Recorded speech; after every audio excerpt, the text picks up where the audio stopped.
The following program was produced by an independent community producer.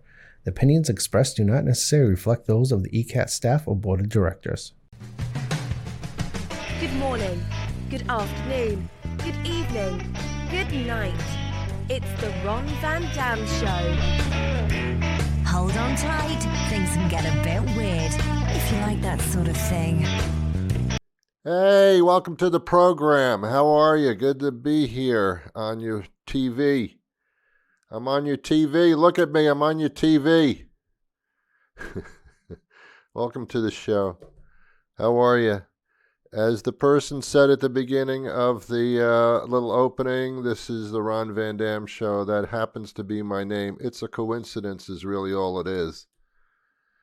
Once a week, I come into this studio and I do the visual version of the show that I do every weekday for the past 30 years on broadcast radio, and now also this podcast stuff.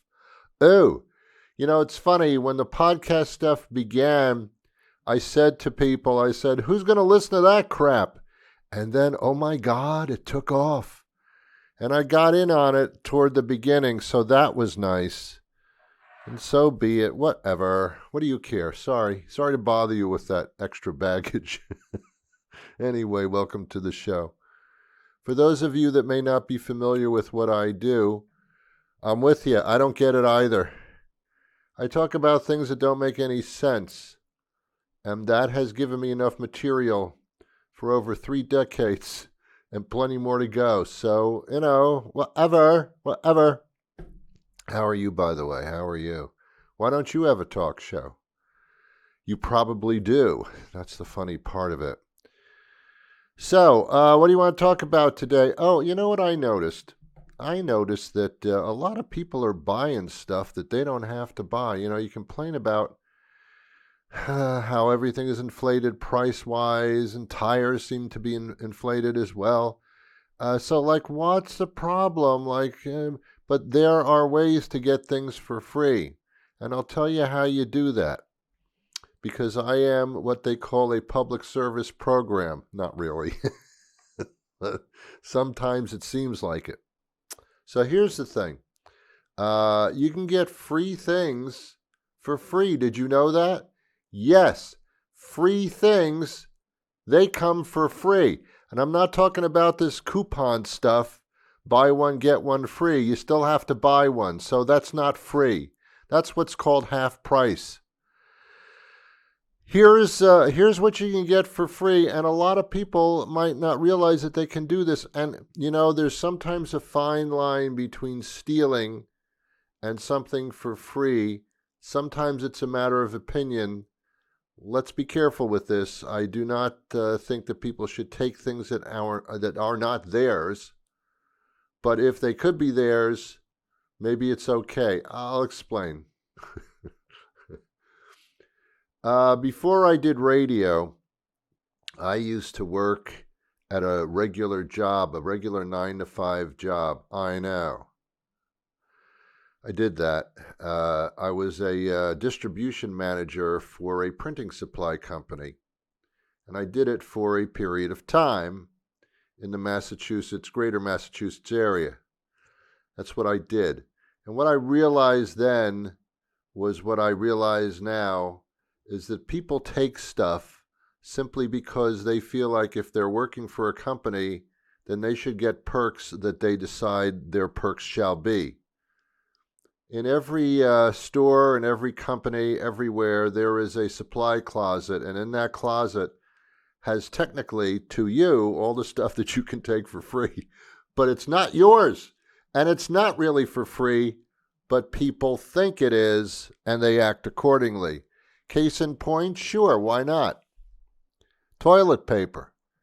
I mean, in most places that people work, they have a supply of toilet paper. It's not like they're running down to the dollar store every 3 days to buy a couple of rolls of toilet paper. There's usually a big area of toilet paper somewhere in your business. And people, you know, if they have the opportunity, they'll grab a roll or two and take them home at the end of the day. Now, in the winter, that's kind of easy. In the summer, That means you've got bulges where bulges shouldn't be. Like, hey, Ron, what's that in your pants there? Oh, it's just a roll of toilet paper. Yeah, sure. No, really. I'm taking it because I believe I can take it. But you can't. It's not yours. It's their toilet paper. They bought it, not for you to take home for your family. Although, people do that. But there are other things. Well, also in an office, people take paper, copy paper. Why not? Yeah. They're rich. They're making a lot of money in the company. I can at least take a roll of toilet paper and some copy paper. But you're not supposed to, so don't do that. But there are other things that you can get for free all the time that you should never pay money for because they are free things that are for free. For example, and I point to you as a visual aid, pens. Why would you ever buy a pen? Ever. Pens are free. No matter where you go, if you have to sign something or something like that, there will be a pen around, sometimes in a cup. If you go to a doctor's office, there's a whole cup of pens that other people have touched. The COVID thing's over. You can touch other people's pens. Take a pen. And here's what companies do for advertising. Oh my God. For advertising purposes, they have a lot of pens made up, and it has the name of the company on the side of the pen, as if, and then they encourage you, take the pen home, take the pen, have a lot, right away, right now, and notice that on the side of the pen is the name of our company. Oh, thank you very much. Listen to me. Just listen to me. Nobody takes a pen, writes something down, and then looks at the pen to see what company gave this to me. Nobody does that. It's the stupidest form of advertising, and if you're doing that, thank you for the free pens, but it really is stupid because nobody's going to look at the side. I love this pen from the Reynolds Company. You don't know where the pen's from. It says it on the side, but who looks at the side of a pen? But the companies think that you do. The companies somehow in their mind thinks, let's give them a pen, and they'll never, every time they write something down, they'll think of our company. No, we don't. We don't know where the pen, we just know that the pen is red. The pen has a blue streak down the end. That's all we know, and it writes well. We don't know what company we got this from, but they think we do. It's the worst marketing idea ever. It really is. But again, thank you for all the free pens. Never buy a pen again. There's no reason to do that. You should never have to buy a tote bag, ever. Because if you go to a fair or some type of thing where they have booths with where they're, banks are trying to get you to put your money in their bank, or it's the Red Cross, donate money and save people's lives, that kind of stuff. Community groups, they'll all have tote bags. And on the side of the tote bag is the name of their company and their organization. That's better advertising, but at the same time, I don't care. Thanks for the free tote bag. You shouldn't have to buy a tote bag. They're everywhere. Everywhere. Hell, if you go shopping at some of our supermarkets here, they give you a nice, it's plastic, but it's a nice plastic bag. There's one supermarket in this particular town that does that. You buy a kumquat or a piece of celery or something, they'll give you a big bag and you put it in the celery in there. Now you got a tote bag and carry stuff around. Free. It's free. You like sugar? Isn't sugar nice for some people? You like to add a little sugar to your coffee or something like that? You never have to buy sugar again. Don't buy sugar. Sugar packs are free everywhere, and I mean everywhere. I'm not going to list all the stores because I don't want you to take stuff from them, but I'm just telling you, if you get a donut or a cup of coffee or a hamburger or some onion rings, or a chicken sandwich, any one of those places, they have a little area near a stand, and it's got all the packets there for you to take. They're supposed to be condiments, but for you, they are free stuff. And we're talking sugar packs, little packets of sugar individually wrapped for your convenience to take. Ketchup. Why would you buy ketchup? Why? Mustard. You need a straw. Your kids like to sip stuff out of straws. They're all over the place for free. They're just get something at a fast food place and take all the straws you want. They're not going to stop you. Hey, sir, what are you doing with all the straws? I have this. I bought some soda, and 10 of us are going to sip from the same cup. Oh, okay. Come back now. Remember where you got the straws from. It's all free. Be a little inventive, That's all I'm saying. For many people, they think it's payback. Well, I'm paying all this money for this stuff. The least they can do is give me some free stuff that they put out on the table without any prices on it. What am I to think? Free things for free. Not a bad idea. And it's right in front of your face. Okay. I wanted to talk about jury duty today because there was a period of time in my life where every 3 years I got a summons in the mail from the state in which I live and the county in which I dwell to appear in court. I swear I did nothing wrong. But yet, the summons demands that I appear at the courthouse on a particular date at a particular time by law. And if I don't go, I will be fined. I didn't do anything wrong, though. I'm busy. I have something to do. I don't care. It's a summons to appear in court, to be a juror. Okay, so in other words, if I belong to the Senate or the House of Representatives or something like that, I can say, no, my attorney will get in touch with you. I wish not to appear. And then there can be a hearing and I do not have to appear. I see. I get it. And that's for something that they technically did wrong. That's for an indictment, probably. I mean, but me, they're just, it's jury duty. It's my civic duty. Now, my civic duty is to pay taxes. I pay taxes through this nose. That's my duty. To haul me into a building and demand that I appear at a certain time and date when I did nothing wrong should be illegal. Ron, it's part of our justice system. Oh, you mean that game that lawyers play with each other?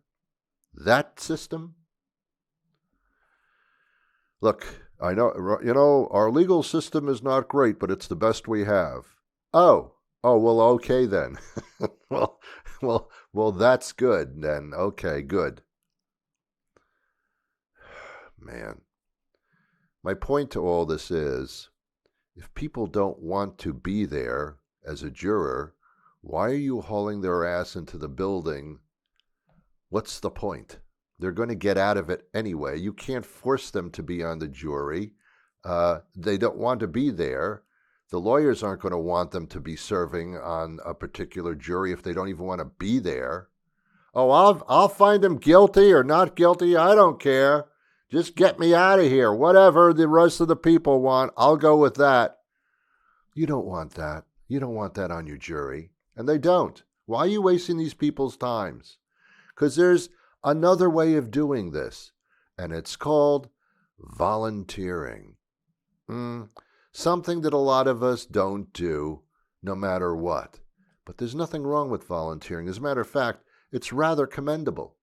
Why is not jury duty a voluntary situation? Our military is voluntary.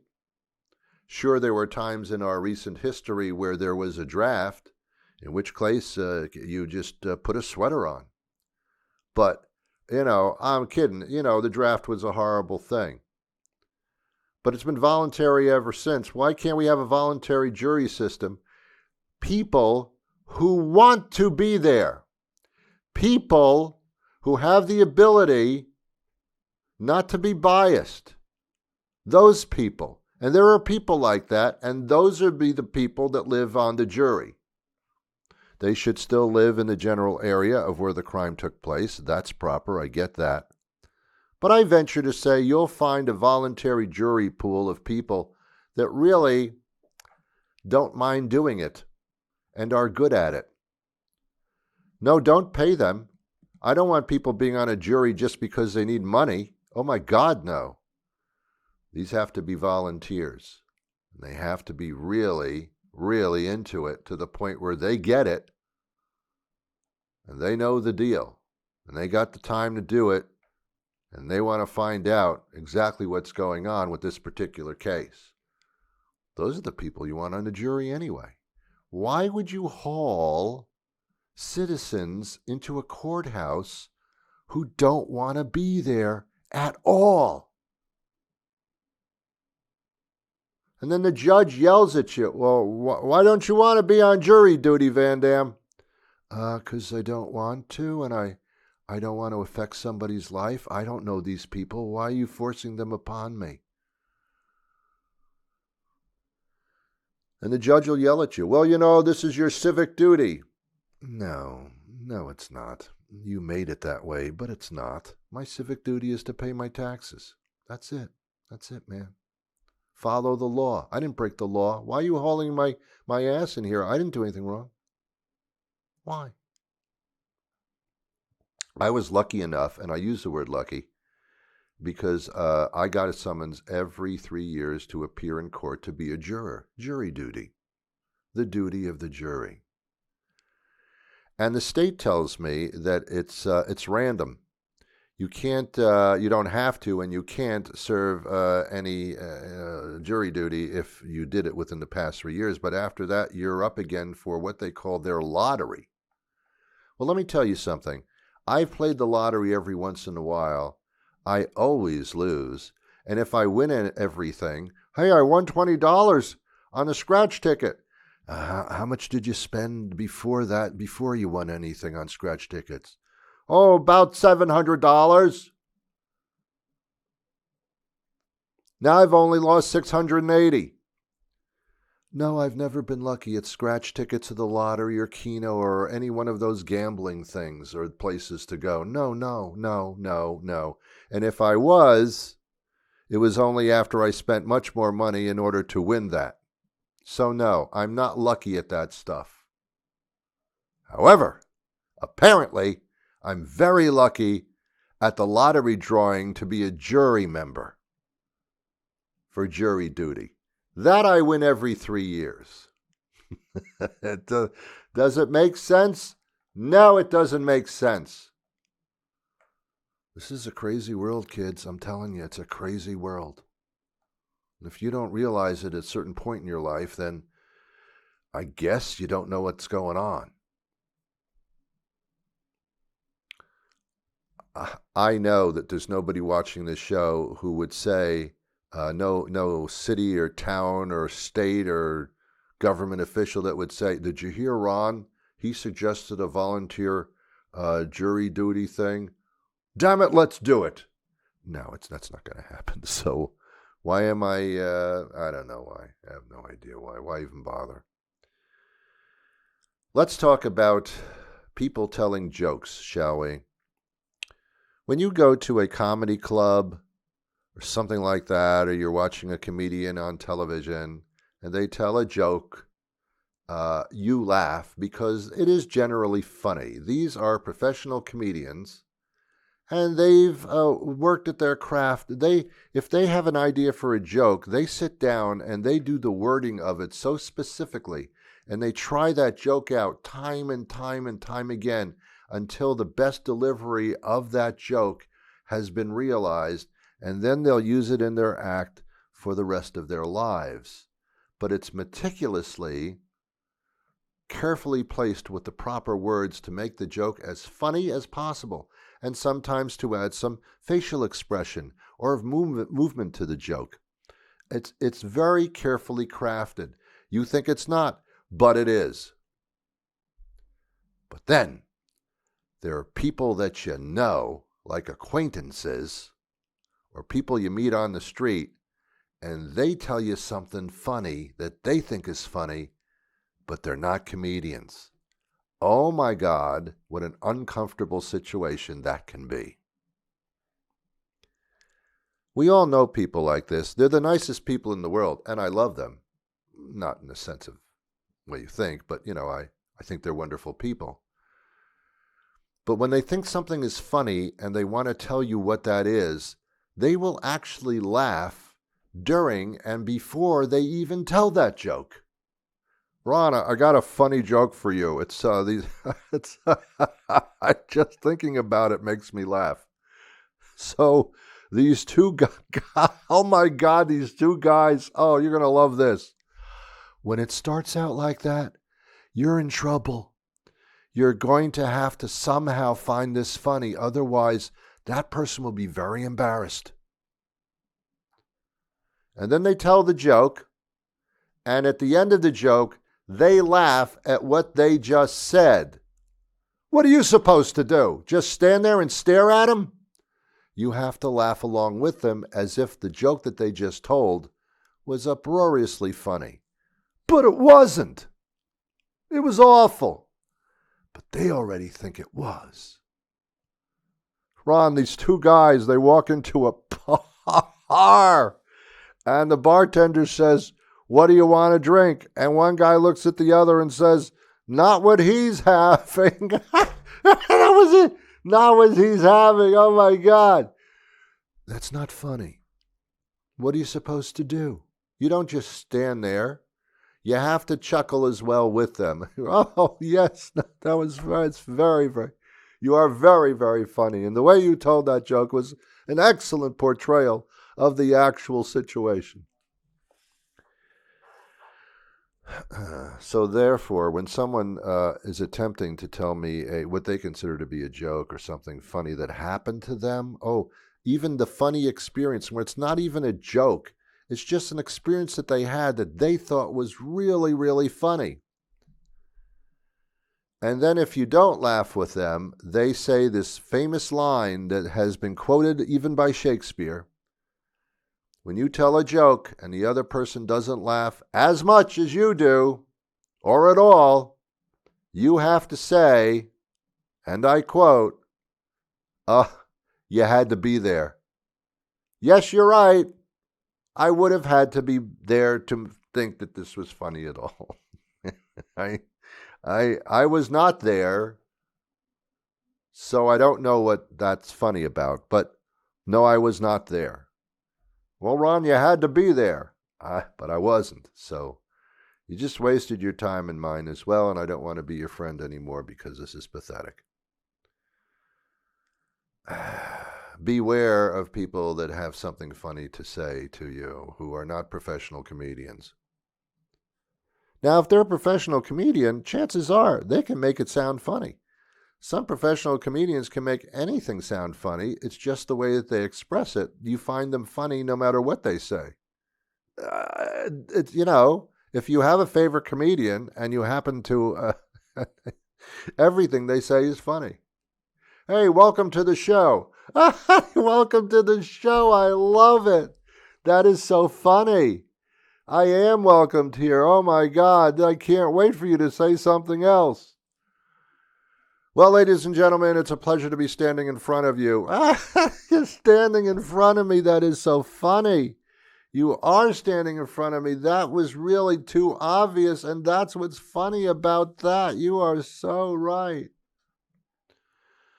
I think on the last show, and I don't remember what I talked to you about on the last show, but even the stand-up comedians that I like, that I think are funny, they're only funny for the first 10 or 15 minutes. Usually a stand-up routine when they're the feature comedian usually runs about an hour. I find that after about 10 or 15 minutes of anybody, I've pretty much had enough, even if they're professional. Now, that's just me. I know it's just me, because I'm very particular. I'm very difficult to get along with. You don't want to be my friend. It's not a worthwhile experience. Now, I say that in jest, or do I? I'm just really picky. That's why. I went to New York University. That's not why I'm picky, but that's where I went to college. And I was in their Institute of Film and Television. So what we did was we took comedy acts and movies and television shows and scripts, plays, and we would dissect them and we would analyze them. Let me tell you something. When you analyze a piece of art, it's not interesting anymore, and it's not art anymore. It becomes purely a dissection of a thing. So I was taught in college through these courses that you break everything down, and now it's not funny anymore. It's a scientific approach to things. So when people tell me jokes, it's like, I don't really understand why. It has to be so funny, it's not funny. For me, a joke is only funny when someone's saying something to you, but they didn't intend to say it that way. That's funny to me. Or when someone says something just off the cuff, off of this cuff, improvisationally, that just popped into their mind as a result of a situation that was occurring at the time, that's funny to me. Because it was so instantaneous, it caught everybody off guard. I didn't see that coming. Whoa, that just came at me. That's funny. Planned jokes, you want to tell me a joke? It's never going to be funny enough for me. Keep your distance from me as far as that's concerned. Otherwise, I open my arms and embrace you for the person that you think you are. Okay. Man. All right, I'm going to get out of here pretty soon. Actually, I don't know when you're watching this, because this is obviously all pre-recorded. If you think this is live, then you got a lot of problems. This is recorded, and it was recorded on May 8th of the year 2024. Now, I don't know when you're watching this. It could be like 2090. I have no idea. And you're watching this because someone told you to. I have no idea. But that's when it was recorded. And right now outside it's raining like crazy. Streets are flooding, and I'm sitting here in the studio. And I just want to give you some background. That's all I want to do. I want to give you some background. I think it's important that we understand each other. Well, it's not that important, to be honest with you. I think that when there's a school committee meeting, and I don't know how many of you watch school committing hearings or whatever meetings on this channel, I think that the school committee members should open the school committee hearing or meeting with a couple of jokes that have been skillfully crafted about the school system. You know, some derogatory humor, that kind of thing. Or pick out a few students that and make fun of them. I think that would be just kind of a better presentation than just, hitting a gavel and saying, the meeting comes to order. No, where are the jokes? Where's your opening monologue before you get into the heavy stuff? You got to make this entertaining for people. I'll be with you next week. Until then, I wish you peace.